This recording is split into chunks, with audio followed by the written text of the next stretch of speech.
Please be seated. Merry Christmas, church. Merry Christmas. Yep, we can continue to say Merry Christmas up until January 5th, even though the outside lights are coming down and tree pickup has started around the garbage, and vendors have shifted from Christmas sales to post-Christmas markdowns. In fact, we aren't even at the midpoint of the Christmas season. Today is day 4 of Christmas. Poor calling birds. We are now in those days when the newness of gifts is wearing off, thank you notes are being written, or not. Kids are still on school break, and everyone's getting a little sick of leftovers. Today is also December 28th, the day when the church recognizes the Feast of the Holy Innocents. You know, the male children 2 years and under who were killed in Bethlehem on King Herod's orders to eliminate the possibility of a newborn rival to his throne. These children were considered the first Christian martyrs because they died in place of the baby Jesus, who, with his family, had escaped to Egypt. Now, this year it's been transferred to Monday because Sundays take precedence over minor feasts. Besides, it kind of kills the Christmas buzz.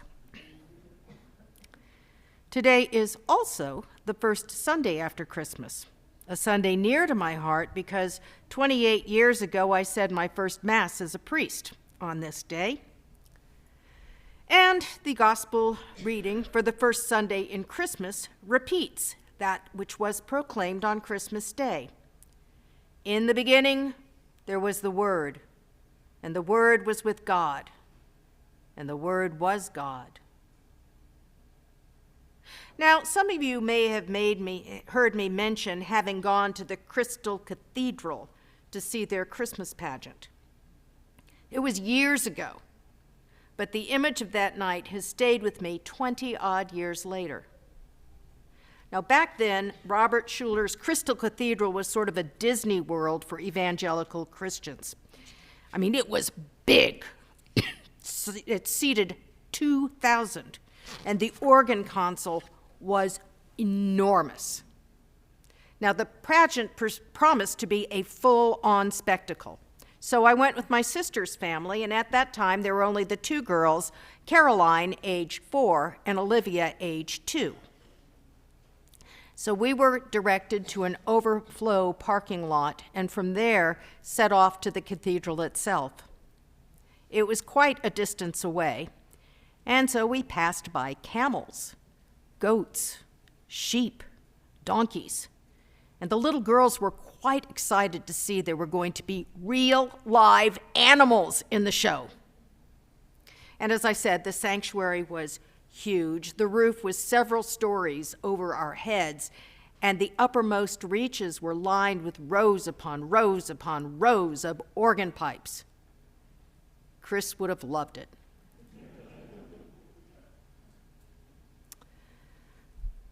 Four-year-old Caroline's eyes were huge as she looked around and took it all in. But the moment the lights went out and the music began, she levitated onto her father's lap and hid her eyes. It was just too much for a little girl. Too dark, too loud, too everything.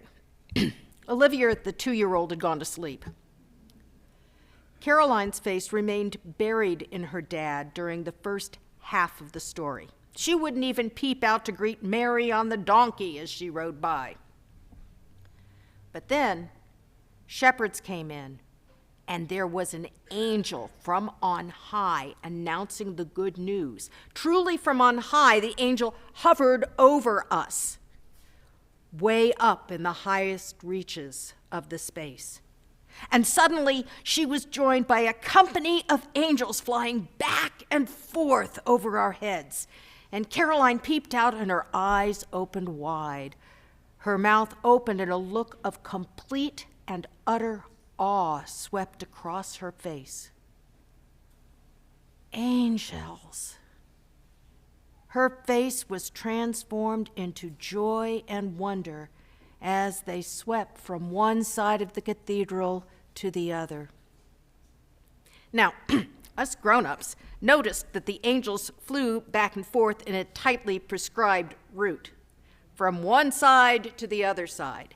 And if we looked carefully, we could see the wires attached to the harnesses worn by each angel and the pulley contraptions used to bring them sweeping across the room. And the darkness and the careful lighting helped in the deception, but it was still possible to look and find humans pulling at the ropes that hauled each angel back and forth and back again. See, we adults couldn't help but look for the mechanics of the flying angels. We could not suspend objectivity and belief. Even for that instant, not one of us could simply sit in joy and wonder at the angels. We had to parse it all out. Year after year, in church after church, on Christmas Eve, the angels exalt, the shepherds congregate, a baby ends up in the manger, and everyone sings Gloria the night before. But here we are on the fourth day of Christmas in the light of day. Christmas Eve, it's over. Most of the choir's taking a break. Props to the people who showed up. And in the afterglow, we begin to parse the story that we were told on Christmas Eve. We know enough about how things work to realize that taxation is a reality, and a census helps you figure out where they all are so you can tax them. But good census taking counts people where they are, not where they were.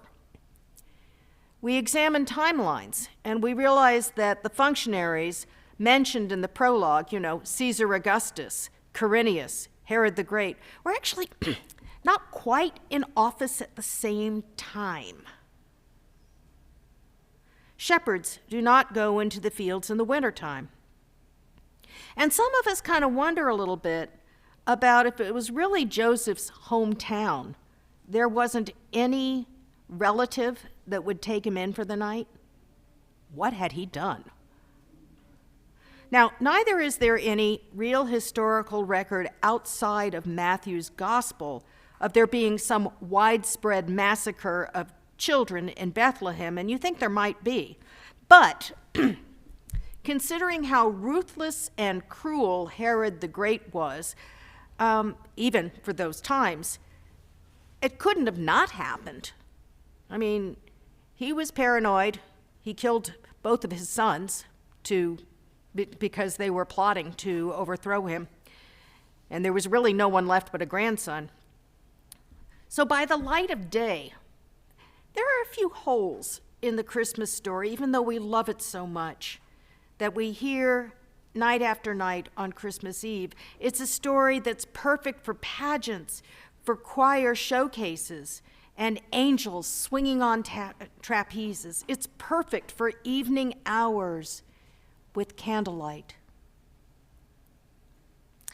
But we're here in the light of day, and perhaps still longing for the wonder and mystery that were promised Christmas Eve. What about it, choir? Should we repeat the Christmas Fantasia for everybody? Yearning for candlelight, yearning for the flying angels, yearning for the assurance that because of that story, holes and all, reality has been fundamentally changed forever. But we need a Christmas story that holds up in the light of day, where there is death and taxes and innocents who are seemingly massacred daily by uncaring institutional powers, whether they're infants in Gaza halfway across the world or 12 and 13-year-old girls trafficked for the Herods of our time. And here it is.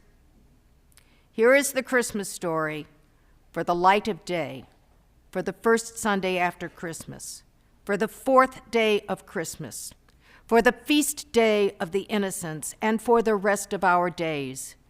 In the beginning was the Word, and the Word was with God, and the Word was God, and the Word became flesh and lived among us, and we have seen his glory. In other words, the world really has been remade. God has taken on flesh with all its joy and all its misery to glory in the sounds and tastes of creation, to joyously dance and to feel brokenhearted.